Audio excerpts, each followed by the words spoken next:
नमस्कार। अब देखिए, जैसे हमारे पास ये क्वेश्चन दिया हुआ है कि if the ratio of sum of first n terms of the two APs, मतलब दो एपी है, दो एपी का एन टर्म का जो सम है 7n+1 और 4n+27 है, तो यहाँ पे हम लोग मान लेंगे AP1 और AP2। बहुत आसान तरीका है। तो जिसका इसका फर्स्ट टर्म माने हम लोग फर्स्ट टर्म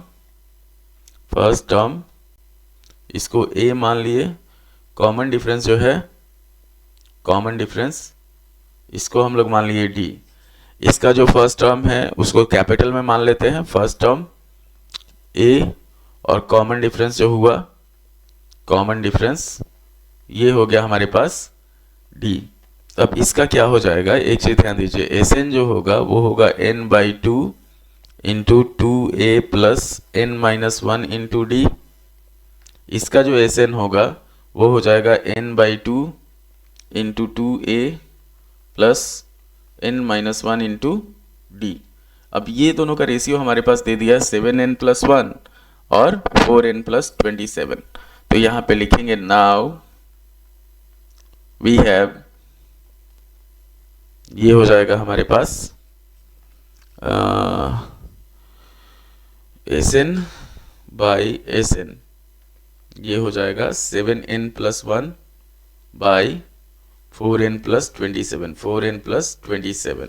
अब दोनों का वैल्यू हम लोग पुट कर देंगे कि ये हो गया हमारे पास 7n+1 by 4n+27 is equal to n/2 into 2a plus n-1 into D, और नीचे हो जाएगा हमारे पास n/2 into 2a plus n-1 into D। इसमें सिर्फ हम लोग क्या करेंगे, कंपेयर कर देंगे, उससे आ जाएगा, इतना ध्यान रखिएगा।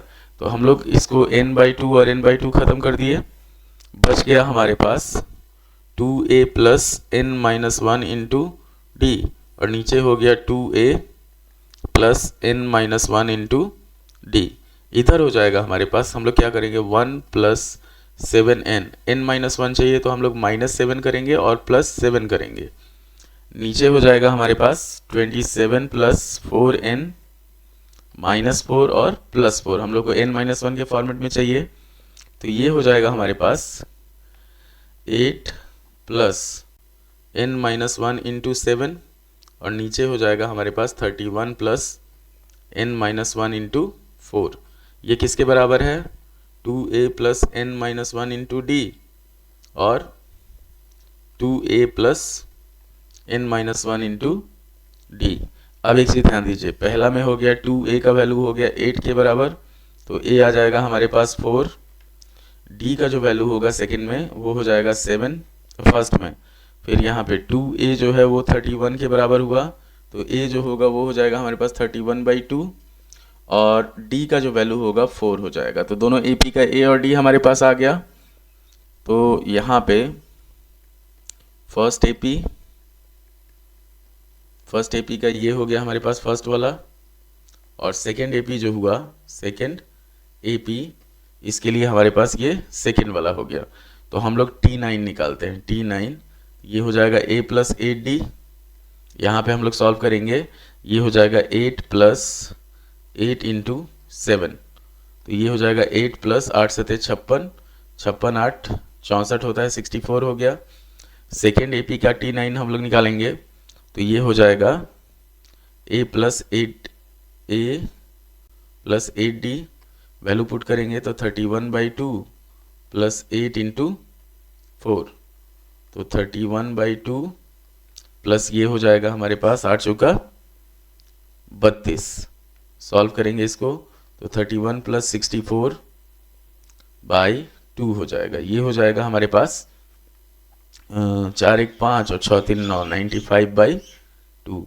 अब इसका हम लोग रेशियो निकाल देंगे, तो T9 इज टू T9 जो होगा वो हो जाएगा 64/95/2। सॉल्व करेंगे तो 2 इधर जाके मल्टीप्लाई हो जाएगा, तो ये हो जाएगा 128/95। अच्छा है, इसको रेशियो निकालेंगे तो 128 इज टू 95 हो जाएगा। ये आपका बहुत आसान तरीका है इस क्वेश्चन को सॉल्व करने के लिए। देखिए हम लोग क्या किए हैं, हम लोग क्या किए, इसको सिर्फ फॉर्मेट पे पुट कर दिए। तो हमारे पास एस एन और एस एन दिया हुआ है, इसको हम लोग फॉर्मेट पे पुट कर दिए n by two into two A plus N minus one into D. तो यहाँ पे -7 और +7 जो किया हुआ है ये आपको n-1 लाने के लिए किया हुआ है। तो 7 आके इधर जुड़ गया 8 हो गया, 4 आके इधर 27 में आके जुड़ गया 31 हो गया। तो इससे हमारे पास ए और डी आ गया सेकेंड एपी, फर्स्ट एपी और सेकेंड एपी का। फिर हम लोग क्या किए, 9 टर्म का रेशियो इसका निकाल दिए। तो उम्मीद है कि आपको वीडियो पसंद आया होगा। लाइक करें, शेयर करें, सब्सक्राइब करें। धन्यवाद।